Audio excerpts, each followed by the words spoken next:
마플 시너지 수상 152페이지에 885번 문제 보겠습니다. 0 이상 1보다 작은 범위에 있는 x에서 2차 부등식 다음이 성립할 때 실수 a 값의 범위를 물어봤어요. 자, 지금 주어진 2차 부등식에서 왼쪽에 있는 2차 식을 우리가 그려보면, 2차 함수를 그려보면 이렇게 아래로 볼록한 2차 함수죠. 자, 이렇게 아래로 볼록한 2차 함수가 0부터 1 사이에서 항상 0보다 크길, 그러니까 항상 x축보다 위에 있길 바라는 거예요.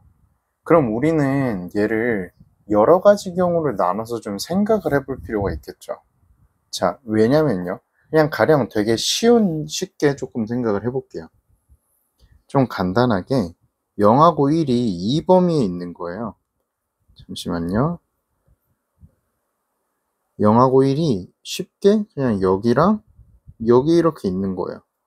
그러면 0과 1 사이에서 정의된 함수값들은 여기 제가 색칠하고 있는 여기이기 때문에 이 문제를 만족을 하려면 이 0일 때의 함수값이 이 x축보다 위에만 있으면 되는 거죠.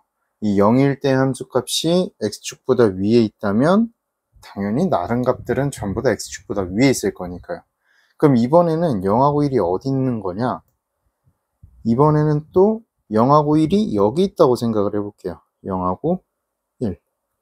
그러면 또 요런 경우에는 1일 때의 함수값이 x축보다 위에 있기만 하면 우리가 원하는 조건을 만족시켜 줄 수 있는 거죠. 그럼 또 어떤 경우를 생각을 할 수 있을까요? 바로 이렇게 0하고 1이 이 언저리에 있는 거예요. 그럼 이럴 때는 당연히 여기 제일 아래에 있는 이 꼭지점이 또 최소값이 될 거기 때문에 꼭지점이 x축보다 위에 있다면 이 문제의 조건을 만족시켜 줄 수 있겠죠. 즉 0하고 1이 어디 있는지에 따라서 우리가 이 문제의 답을 다 다르게 찾아줘야 된다는 거예요. 무슨 말인지 알겠죠? 자, 그러면 우리는 경우를 나눠야 돼요. 경우를 나누면 제가 가장 먼저 해야 될 일이 뭐라 그랬었죠? 경우를 나누기 위해서는 그 경우를 나눈 기준을 정해야 된다 그랬어요. 그럼 우리는 이 기준을 어떻게 정하면 될까요? 자, 다시 한번 정리해보면, 아까 여기 0하고 1이 이런 데 한번 있을 때 생각을 해봤고, 0하고 1이 이런 데 있을 때 한번 생각을 해봤고, 0하고 1이 이런 데 있을 때 또 한번 생각을 해봤죠. 그러면 기준을 저는 이렇게 한번 정해보는 건 어떨까 싶어요. 먼저 잠시만요. 네. 이 기준들이 전부 다 0하고 1이잖아요. 그쵸? 그러면 꼭지점을 한번 생각을 해봅시다. 제가 이렇게 꼭지점을 커다랗게 좀 만들어 볼게요. 그럼 이 꼭지점이 이 파란색인 경우에는 이 안에 이렇게 들어가 있겠죠. 즉 꼭지점의 x좌표가 0하고 1 사이에 있을 거라는 거예요. 근데 만약에 이 상태에서 보라색 경우면요, 꼭지점이 0보다 왼쪽에 있겠죠. 그 다음에 주황색 같은 경우는 꼭지점이 1보다 오른쪽에 있겠죠. 즉 저는 경우를 어떻게 나눌 거냐면 꼭지점이 0과 1 사이에 있을 때, 그리고 꼭지점이 0보다 작을 때, 그리고 꼭지점이 1보다 클 때, 이렇게 경우를 나눌 거예요. 무슨 말인지 알겠죠? 꼭지점은 우리가 늘 변하지 않는 거잖아요. 고정이란 말이에요. 근데 우리는 이 꼭지점은 고정해 놓은 상태에서 0하고 1이 어디 있느냐에 따라서 이 답이 다 달라질 거란 걸 알아요. 그럼 그 기준을 꼭지점으로 잡자는 거예요. 왜냐면 꼭지점은 딱 정해지는 값이니까. 이 함수가 그려지는 순간 꼭지점이라는 거 딱 정해지잖아요. 명확하잖아요. 변하지 않고. 그러니까 그 변하지 않는 꼭지점을 기준으로 해가지고 경우를 나눠서 문제를 풀어보겠다, 이런 뜻이에요. 무슨 말인지 알겠죠? 혹시 이해 안 되시면 이거 영상 멈추고 다시 앞에서부터 들으면서 한 번만 더 이해해 보고요. 안 되면 수업 시간에 또 질문하면 되니까 이어서 진행을 해 보겠습니다. 자, 그러면 순차적으로 하나씩 따지고 볼게요. 뭐부터 따져볼까요? 우리 먼저 첫 번째 주황색부터 따질까요? 즉, 꼭지점이 1보다 클 때를 한번 이야기를 해볼게요.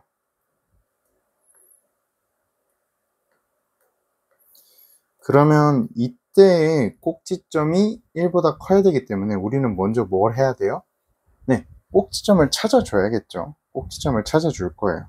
그래서 x제곱에 마이너스 2ax에 1차항의 개수의 절반의 제곱을 더하고 빼주면 되니까 이렇게 하고요. 정리를 해주면 되겠죠. 그래서 얘는 x 빼기 a의 제곱에 마이너스 a제곱 더하기 a 더하기 2예요.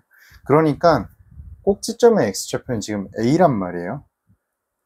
a, 마이너스 a제곱 더하기 a 더하기 2니까요. 즉 1번 꼭지점이 1보다 크다라는 말은 결국엔 무슨 의미가 되는 거예요? 네, 맞습니다. a가 1보다 크다라는 말이 되는 거예요. 무슨 말인지 알겠죠? 꼭지점의 x좌표가 1보다 큰 경우를 따지는 거니까. 자, 그러면 요럴 때는 어떻게 돼야 되죠? 여기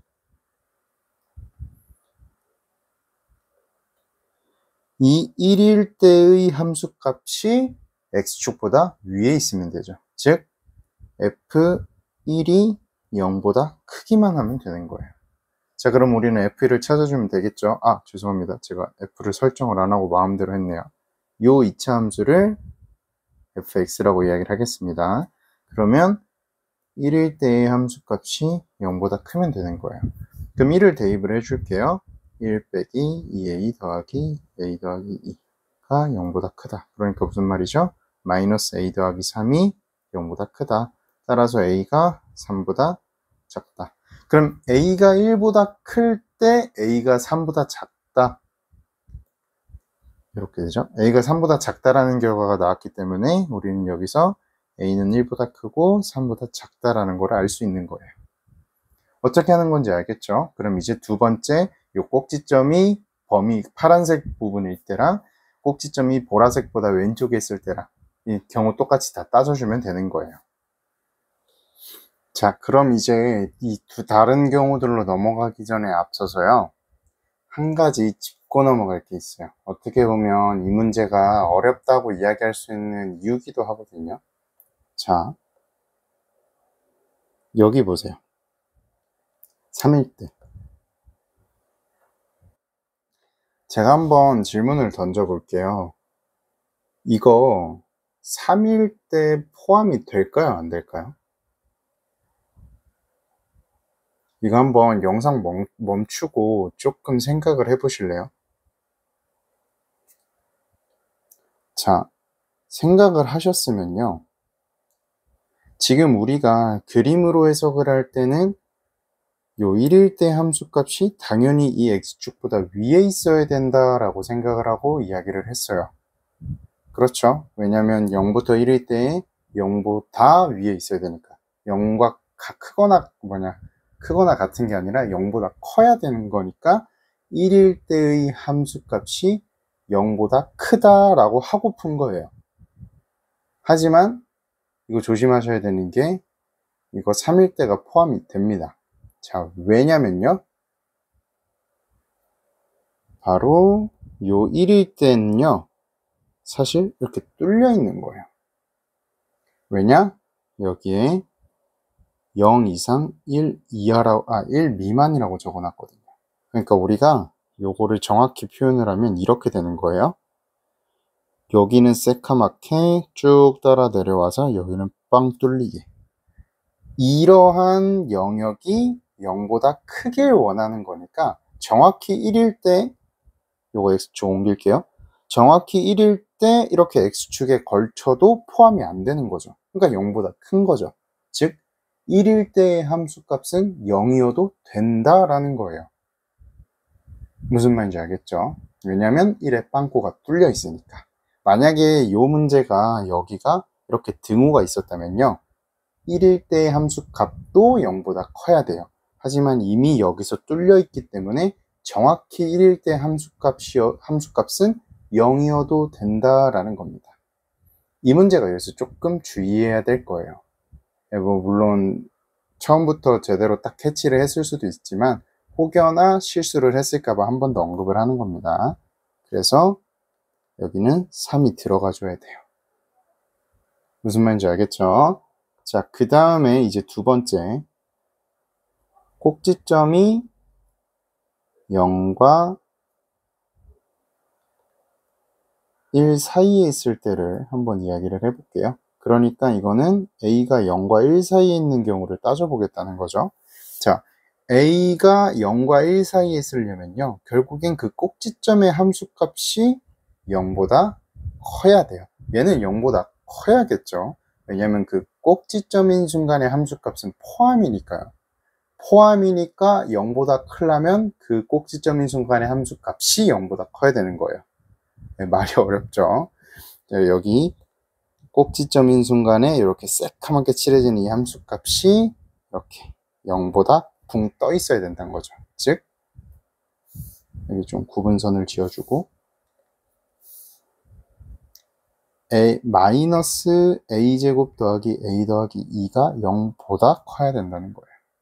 여기 부등식 단원은 마지막 구간에 끝이 포함되느냐 안 되느냐가 정말 중요해요. 그래서 정말 조심히 따져야 됩니다.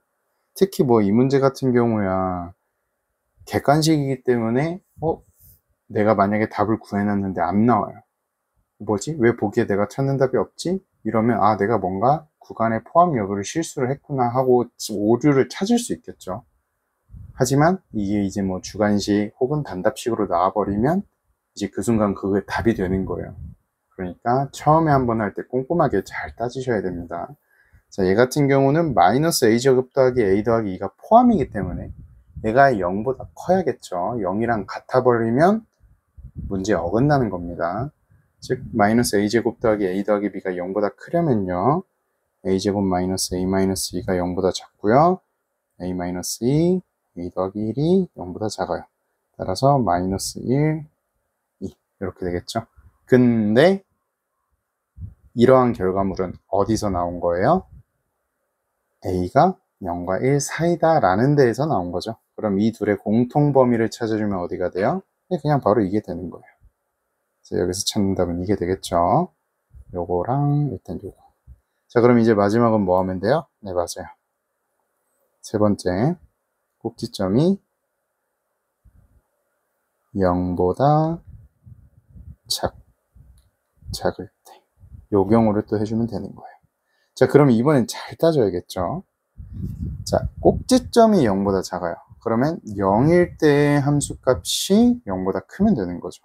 즉 f0이 0보다 크면 되니까 f0은 우리 계산해주면 얼마예요? a 더하기 2죠. 이게 0보다 크면 되는 거니까 a는 마이너스 2보다 크면 돼요. 자, 또 한번 물어보겠습니다. 마이너스 2 포함돼도 될까요? 안 될까요? 이 경우는 안 되죠. 네, 맞습니다. 왜 안 돼요? 이번에는요, 여기 다시 왼쪽 그림, 이번에는 여기는 색칠되어 있고 여기가 뚫려 있는 거예요. 그러니까 이 영역이 0보다 크려면 딱 0일 때 함수값보다 x축이 이렇게 아래에 있어줘야겠죠. 얘는 0일 때가 포함이기 때문에 이 0일 때랑 x축이 만나버리면 0이 포함되는 거예요. 이 영역이 0이 되는 거예요. 근데 우리는 0보다 크길 원하잖아요. 그러니까 얘는 또 포함이면 안 돼요. 자, 첫 번째 경우랑 세 번째 경우 무슨 차이인지 알겠죠? 여기는 이대로 놔두셔야 돼요. 그래서 아마 이게 참 헷갈릴 거예요. 이거랑 이거 차이점. 그래서 혹시나 이 둘의 차이점이 잘 정리가 안 된다면 수업 시간에 꼭 질문 다시 해주셔야 돼요. 그래가지고 이 첫 번째 같은 경우는 끝이 포함이 되었지만 이 세 번째 같은 경우는 끝이 포함이 안 됐다라는 거예요. 알겠죠? 네, 일단 영상 풀이기 때문에 여기까지 정리를 해서 마무리하고 안 되는 걸 다시 대면으로 설명해 줄게요. 자, 그럼 이렇게 해가지고 첫 번째, 두 번째, 세 번째 경우에 A를 찾아낸 겁니다. 그럼 이 셋들을 모두 조합해 주면 되겠죠. 그럼 이 셋을 모두 조합해서 나오는 공통 범위는 어디가 돼요? 마이너스 2 초과 그리고 3 이하 이렇게 되겠죠. 그래서 답이 몇 번? 4번이 되는 겁니다. 자, 이 문제 조심해야 되는 문제예요. 이 0 이상 1 미만이라는 x를 정의하게 되면서 그 범위의 x만 정의하게 되면서 어디에 이 영역이 존재하느냐에 따라서 마지막 구간이 포함되느냐 안 되냐가 매번 바뀌어요. 참 헷갈리는 문제죠. 그냥 깔끔하게 아예 다 포함 안 되거나 아예 다 포함으로 주면 참 좋을 텐데 그게 아닌 거예요. 그래가지고 구간의 끝을 따질 때는 늘 조심해야 된다. 제가 여기 부등식에서 특히나 강조를 했던 부분이죠. 그래서 일부러 헷갈리고 어렵기 때문에 설명도 천천히 했으니까 한번 잘 복습해 보시고 혹여나 안 되는 부분이 있다면 수업 시간에 다시 질문을 꼭 해주세요. 아마 질문이 다시 들어올 것 같기는 합니다. 그만큼 난이도가 있었던 거니까 복습 꼭 잘 해주세요.